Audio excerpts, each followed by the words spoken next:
moving now into boxing specifically, we're going to talk. I would like to cover it in two parts: 2017, look back on last year, and a look forward to this year. Obviously, the most interesting, I think, will be this year. But just going back onto last year, fight of the year for you? Without doubt, Klitschko, Joshua. I mean, I think that was the best heavyweight fight I've ever seen. It had everything: atmosphere, pay-per-view numbers off the scale, and probably for those casuals that weren't aware of it, a significant turning point in Anthony Joshua's career with his appeal, not yet global. I don't think it's fair to say. I think spreading globally, but his appeal within the UK market at a level that we haven't seen really amongst a British fighter. You have to go back to Henry Cooper and Frank Bruno in their prime when they were the nation's favourites, and I think Joshua is right up there, if not beyond that already, and commercially obviously far bigger than they were ever. Yes, I think there's no doubt that he has the ability to become probably the greatest commercial boxer almost of all time if he carries on the way that he has been. Going back to that, I'm a bit like an elephant. I've got a long memory, and I remember last year asking you a question about how good Joshua was, and you said to me, he may not be the best heavyweight ever, but he's the best heavyweight right now.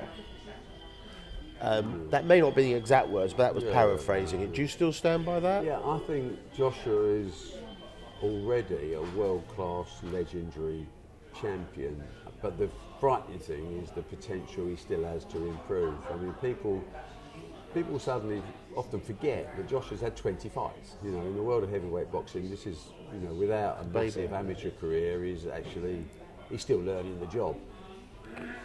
When you talk about potential, it's difficult to say someone who's a three-time, three belt holder, world heavyweight champion, that he has potential, but really the boy has an enormous amount of potential. He's shown flaws in the year. He's decked by Klitschko, rocked by Dylan White, things like that. But they're part of the learning curve. And if you compare him with other fighters at this stage of their career, he's already gained so much more experience than they would at their stage. And if you take Lennox Lewis, for example, I think his 19th fight was a little knockabout with Levi Phillips. Deontay Wilder's 20th fight, I think, was a 6-rounder in Cancun or somewhere. So this is a guy that's been in with, Carlos Takam, talking about the Klitschko fight. He's Brazil. He's been in with fighters that are, without question, top 10 heavyweights at very early stages of his career, and he's coped with it, and I think he's learned on the way. Now, already I think he's a great champion, but I believe he has the potential to be a legendary champion. But again, at his age, with the career in front of him, there's no rush, and results will prove us right or wrong over the next 12, 24 months. One question that I have for you, and obviously this is more of a question probably to him than to you really, but your view. One of the problems often occurs with sportsmen when they have that catastrophic, for want of a better word, change in their career, from being a star to almost legendary status at such an early stage, is keeping their feet on the ground. Now, when you look at Joshua, you get the impression that this is a young man who's smart beyond his years. That he's level-headed.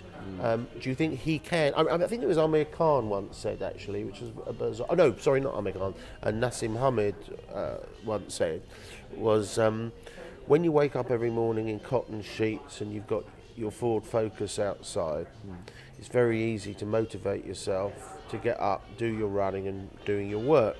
When you wake up and you've got your chauffeur-driven Bentley in silk sheets, it's somewhat harder. How do you see that? Well, I think that's true of anybody in any walk of life, is that when we're hungry, we do anything. A starving man would do anything to get a sandwich. But if he has 20 sandwiches, he'd pay anything not to have to eat the last one. Marvin Hagler said to me once many years ago, I haven't got a fortune, I've still got a few $1 million left, and it's tough to do your road work in the morning when you've got a few $1 million in the bank. Again, I get the feeling, and it can only be a feeling at this stage, that Joshua is the exception. He's the smartest fighter I've ever worked with. For a kid with no university education or no great schooling, he is amazingly smart. And I don't know where he's got it from, but he is equally at ease in the ring as he is at boardroom level. he thinks things through, he doesn't rush, so at the moment, and my only advice has always been to him, keep your feet on the ground, because that is the key issue here, because you can't give 100% if you don't. So far, I have not seen one problem with him not being feet on the ground at all times. Now, how long do you maintain that? You know, he's going to make, 50 million this year or something, and maybe made 30 or 40 million last year. There does come a time when you look in the mirror and say, I don't want to take all this pain, but I don't need to. The need is the differentiating point. The plan with Joshua is to become the first boxing billionaire. Now, if that's the focus, then all you have to do is be undefeated for 10 years. Well, he's done 2. Can he do another 8? Will depend entirely on what he wants out of life. At the moment, he's in love with boxing. He leads a very calculated, controlled existence. When he parties like a young man with lots of money. And when he stops partying and goes into training camp, he becomes like a monk who has no money at all. If he can maintain that philosophy through his career, he will not only improve as a boxer, but he will gain more and more substance on the road to wealth that he set himself the target for. It's in the lap of the gods. At the moment, it looks good. I suppose we're slightly, when we do an interview like this or a chat like this, one of the issues always is that we become totally focused on Joshua. But when we look at Matchroom, when we look at last year, there were some other great fights as well. I mean, BILLIONAIRE, I mean, a whole range of fights. Just give us a little sort of view from your perspective of the best of the rest from last year. You know, you can't expect every fight to be a Joshua Klitschko, but we were blessed with lots of quality throughout the year, and I think that's a trend. Looking at our first 6 months of next year, it's a trend that looks likely to continue. I think if you go down in pecking order, Tony Bellew's career has been a pleasure, and of course his last few fights have been memory jerkers for the rest of your life. I mean, his win over, his win at Everton Park to win the World Championships was so emotional. I don't think there was a dry eye in the house, and certainly wasn't mine. It was one of those nights you never ever forget. And then of course the Hay fight with Bellew, with all the drama of David's injury, David's bravery, I think, has to be said, of going through the pain barrier in an effort to win the fight still. Bellew's insistence on finishing the job has set the appetite building for the follow-up, Bellew-Hay 2. And who knows what happens with that. Elsewhere you look and say, the youngsters coming through gives you all so much pleasure. Ryan Burnett in Belfast was great. Looking at Katie Taylor's development has changed my whole perspective on women's boxing, because this girl can fight, and she's a lovely, lovely person to boot outside the ring. She has that crossover appeal. I think she'll have a very big 2018, especially in America. You're spoilt for choice and all the others. I mean, there are so many other good fights. I mean, Burns against Croller was a great fight.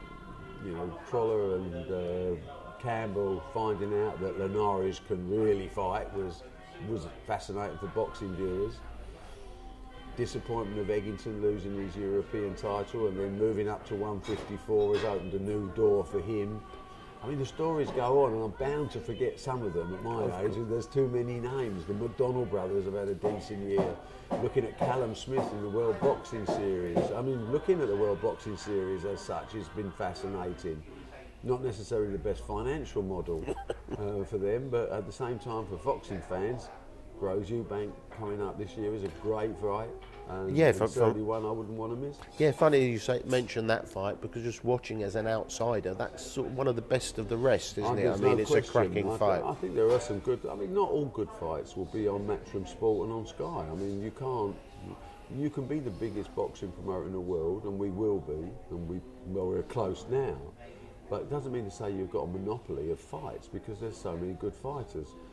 People can make great fights. I mean, Frampton against Donaire is a great fight. Callum Smith-Bramer is a decent fight. I think I'd take Callum Smith to win that comfortably. But Groves Eubank is right up there, and fascinating, because what it probably looked like a big financial fight, of course, actually the revenues will be dwarfed by what could have been achieved with that fight, because that is a proper fight, and on Sky pay-per-view fight on that, you're looking at significantly more revenues than they're going to be seeing, which is a shame that one got away, because I love that fight. Yeah, I think it's one of the fights, I think, for a purist or someone with a history that you and to a lesser extent me have got, sort of makes the hair on the back of your neck stand on you. There's so many possible outcomes with that one. I mean, the great 50-50 fights of our time are always the ones, you know, we have a small fight on February the 3rd. I say a small fight, but the Coley-Chamberlain is one of those novice 50-50 fights that got their. Some people have said that fight's a bit early. I think it's early for both of them, but it's rewarding for boxing fans that these fights happen, because we spend most of our life waiting for Wilder, Joshua, waiting for Mayweather, Pacquiao.